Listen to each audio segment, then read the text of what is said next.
De esta manera entonces es que llegamos hacia el tercer punto de esta primera clase, que es el complejo de Edipo y que tiene como transición, como estación intermedia, esto que llamé el complejo de lo extraño, la cuestión de lo extraño, y que, bueno, se verifica, por ejemplo, cuando nos encontramos con estos niños que de repente venían yendo al jardín y ya no quieren quedarse, o que se iban a la casa a jugar a la casa de alguien a jugar, de repente antes entraban y lo hacían abiertamente y ahora se quedan refugiados en los pantalones de sus padres. O, por ejemplo, en relación a lo alimenticio, ¿no? O retomando lo que decía antes de las restricciones alimentarias, ¿no? No necesariamente una restricción alimentaria tiene que ver, ¿no? Con una cuestión patológica, sino con el modo en que aparece lo extraño, por ejemplo, nombrado en que ciertos objetos son asquerosos. Esto es bien importante, ¿no? Porque en este punto, ¿no? Lo que se destaca es que, ¿no? Algunas restricciones alimenticias, volviendo a lo anterior, ¿no? Ocupan el lugar de lo que antiguamente eran las fobias. Hoy es poco común que los chicos realicen fobias, ¿no? Que la forma de aparición del padre sea, por ejemplo, a través de la consolidación de una fobia. Insisto en esta idea de la aparición del padre porque, como expliqué, ¿no? El complejo de destete tiene que ver con la cuestión, con ese otro materno. El otro devorador siempre es materno, mientras que el otro del castigo, el otro del golpe, el otro que viene con el complejo del control del esfínteres es el relevo paterno y es el que justamente, ¿no? Como aquel que castiga se convierte en el primer extraño, en el primer desconocido. En ese punto, bueno, articulado por ejemplo muchas veces al temor de que alguien extraño entre a la casa y haga algún tipo de este, ¿no? El temor a que entren los ladrones, por ejemplo, ¿no? Un temor bastante común, como ya veremos en la infancia. Este, ¿no? La aparición de ese extraño, ¿no? Ya no tiene que ver tanto hoy en día con formas fóbicas, sino más bien está más vinculada a lo alimenticio, ¿no? Recuerdo, por ejemplo, el caso de una niña por la que me consultaron hace poco, ¿no? Que justamente se quejaba todo el tiempo del padre, se quejaba de que el padre tenía mal aliento, de que hacía mucho ruido, de que hablaba fuerte, en fin, ¿no? Digamos, me parece que esa es una buena viñeta para ubicar cómo el padre por lo general es objeto de queja, ¿no? Si algo caracteriza al padre en la estructura es ser justamente ese primer otro respecto del cual es posible quejarse, es posible de alguna manera denunciar su carácter extraño, su carácter disruptivo y por lo tanto su carácter traumático. De esta forma es que con este pasaje por lo extraño se configuran los elementos propios del complejo de Edipo. Que el complejo de Edipo no quiere decir, no tiene que ver el complejo de Edipo con la novela conocida de que el niño quiera casarse con la madre y odia al padre, ¿no? Digamos, no tiene que ver con eso, con que quiera matar al padre, sino que más bien de lo que se trata justamente en el complejo de Edipo es en la articulación, es de la articulación de los elementos que se jugaron en los dos complejos anteriores. Por eso, como dije hace un momento, ¿no? Hay previo a la instalación del complejo de Edipo una regresión muy profunda donde se vuelven a vivir todas las angustias de los primeros tiempos, ya sea la angustia del destete y al mismo tiempo el temor en relación al complejo del control de esfínteres. Esos son los elementos que arman, ¿no? Por decirlo así, la matriz en la que el complejo de Edipo se establece.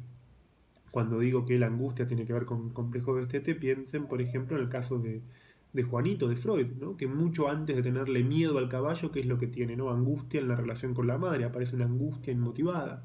¿No? Esa angustia es en Juanito claramente una angustia efecto del destete, del atravesamiento del destete.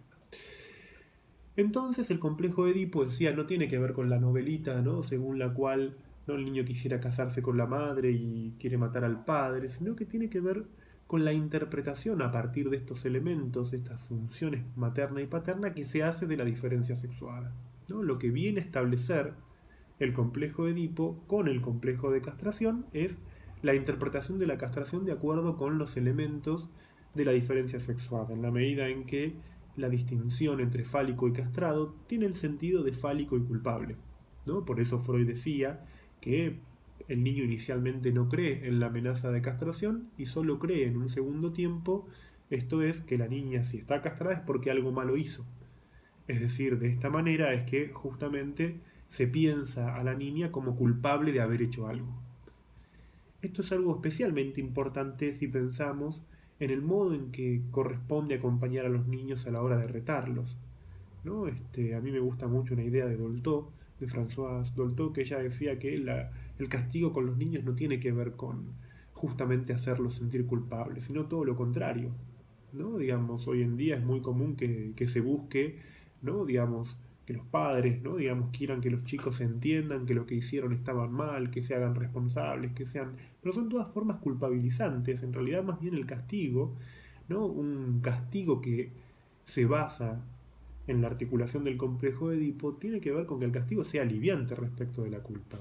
Recordemos que justamente esa culpa desmedida en la relación con el otro era lo que se consolidaba en el complejo del control de esfínteres. Entonces, más bien el complejo de Edipo como relevo del control de esfínteres y como punto en el que se plantea una relación con la ley, tiene que venir a mediar esa culpabilización, que en última instancia puede ser muy atormentadora en los niños, tal como comenté cuando me refería al caso de aquellos niños que todo el tiempo van buscando otros que los reten, ¿no? Porque justamente necesitan aliviar esa culpa inconsciente.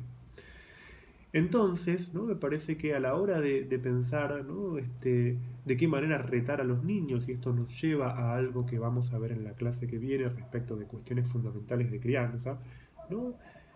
En el modo en que se reta a un niño se juega claramente la articulación de los tres complejos nucleares de la infancia: el complejo del destete, el complejo del control de esfínteres y el complejo de Edipo. Hoy en día los padres muchas veces, y esto es lo que vamos a tener que ver en aquel momento, ¿no? Digamos, se vuelven reforzadores de las fijaciones en estos complejos, justamente ya sea porque no soportan la angustia de separación de los niños, porque a los padres también les cuesta mucho no proyectar su propio sadismo a la hora de retar a los niños, o bien porque tratan a los niños como más grandes de lo que son. Si yo, por ejemplo, a un niño de 2 años le planteo que no quiero que en última instancia toque un objeto que dejé arriba de la mesa, no, lo más probable es que lo va a hacer, ¿no? Y yo como padre tendría en todo caso que ir y retirar ese objeto y no dejarlo al alcance de la mano, no dejarlo a la vista, supongamos, ¿no? Porque lo más probable es que él vaya, lo toque, yo lo rete, ¿no? Y después él pida perdón. Los niños muchas veces piden perdón, o mejor dicho, piden perdón mucho antes de tener concepción de la ley. Por eso se generan esas escenas en las que piden perdón de manera recurrente y quieren volver a un estado anterior. En todo caso, es algo propio del complejo de Edipo el que un niño pueda abrochar por primera vez la relación que hay entre un acto y sus consecuencias. Esto es algo crucial, porque retomando lo que decía hace un momento, en una época en la que no pocos niños llegan al complejo de Edipo, pocos niños se estructuran edípicamente, o como también lo llamo yo, en el libro de crianza, ¿no? En una época en la que la latencia parece algo atípico, ¿no? Nos encontramos con pocos niños para justamente poder subjetivarse a través de sus actos. Esto que para nosotros puede parecer tan natural, ¿no? Digamos, tan común, que alguien pueda responder por sus actos, que pueda calcular las consecuencias de sus actos, que pueda en definitiva efectuarse como sujeto a partir de sus actos, es algo completamente ajeno a la infancia. De hecho, diría más bien que es uno de los resultados propios de la infancia. Es algo, más bien, el gran logro de la infancia a partir del sepultamiento del complejo de Edipo y el ingreso a la latencia es efectivamente producir ese sujeto capaz de responder por un acto, aunque aún ese acto no sea un acto de carácter sexual, porque eso es lo que va a ocurrir más bien con el advenimiento de la pubertad. Planteado esto, entonces, ya podemos dar por terminada esta primera clase, ¿no? Vamos a dejar el espacio para que podamos tener un intercambio, para que podamos conversar, y en la clase siguiente nos vamos a encontrar para conversar sobre los elementos fundamentales de la crianza. Les dejo un saludo muy grande y quedamos al habla.